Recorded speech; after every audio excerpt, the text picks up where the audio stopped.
What's up guys, Miss Pess here, back with another Star Wars Galaxy of Heroes commentary video. Today we're covering Qui-Gon Jinn, the next player in my Roster series. He is a high damage attacker with assist abilities and buff removal abilities. His quick strike ability is most useful at its max level, where in addition to the 65% chance to gain 30% turn meter for himself, he also has a 65% chance to remove 30% turn meter from the enemy. This attack hits for a substantial amount and is pretty awesome.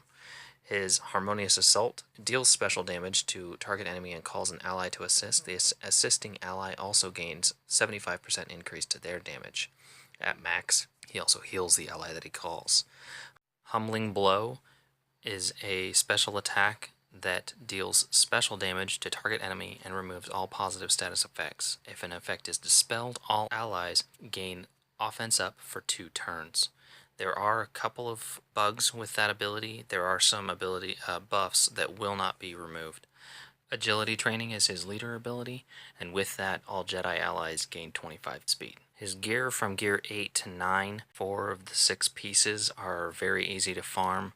However, he does require the stun cuffs and the Mark V droid collar.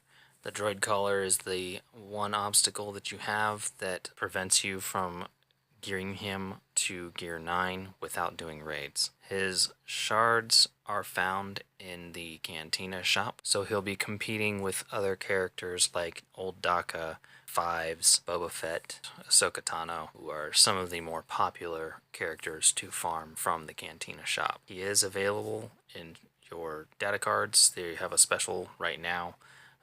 I recorded this video a couple days ago before the card pack was released, but he is available in that Master and Apprentice pack, which comes with Qui-Gon Jinn, Jedi Knight Anakin, and some Ahsoka Tano shards. So if you are working towards those 5 7-star Jedi to take on Yoda, it might be worth your while. It's $60, so it's kind of pricey, but you are getting 2 full Jedi and significant number of shards of Ahsoka Tano. So that's up to you for you to decide whether it's worth your $60 or not. What you're seeing in the background is my Qui-Gon Jinn gameplay.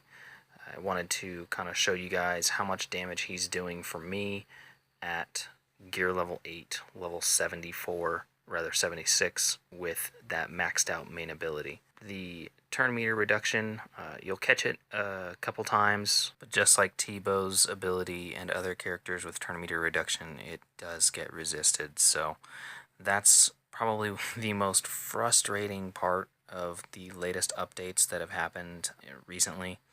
You notice right there, didn't kill Daka first. I was kind of hoping on the RNG going in my favor and her heal res not reviving Rey, but I kind of lost that RNG battle.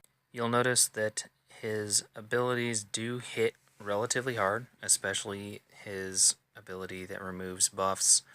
It's hitting for around 4,500, so I mean that's non-crit, so he hits for a decent amount of damage. He's a good utility character.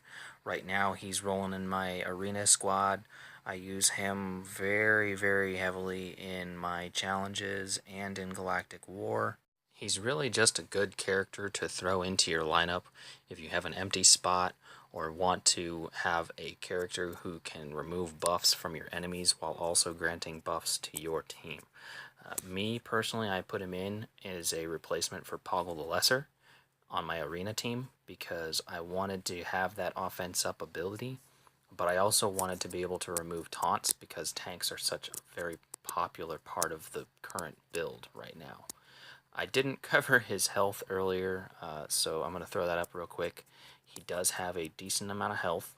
He has 11,000 health, 5,400 protection, and very high potency. His potency is 140%, so he shouldn't be getting resisted. Rather, his turn meter reduction shouldn't be getting resisted very often, but it does happen. Right now, Qui-Gon Jinn excels with his basic ability maxed out. Against the Rancor, stripping turn meter has basically become one of the best strategies for getting as much damage as possible done in a particular battle. When you couple his base speed and his turn meter reduction, he's going to get a lot more attacks in the long run against the Rancor. So if you also have other characters like Fives or Captain Phasma or Royal Guard who will put speed down on enemies, those are good characters to toss in the same group as Qui-Gon Jinn and possibly even Tebow to get the most turn meter reduction that you can while also reducing his overall speed. The key to doing a lot of damage to the Rancor that I've found is been to manipulate his turn meter while also timing your buffs and other special abilities with his roar so that he doesn't clear your offense up immediately after you throw it up. That is extremely frustrating. Now, as a little added bonus, I threw in my recent 131,000 crit on Darth Vader in the Agility Mats challenge. So it's kind of a little added bonus for sticking around to the tail end of the video.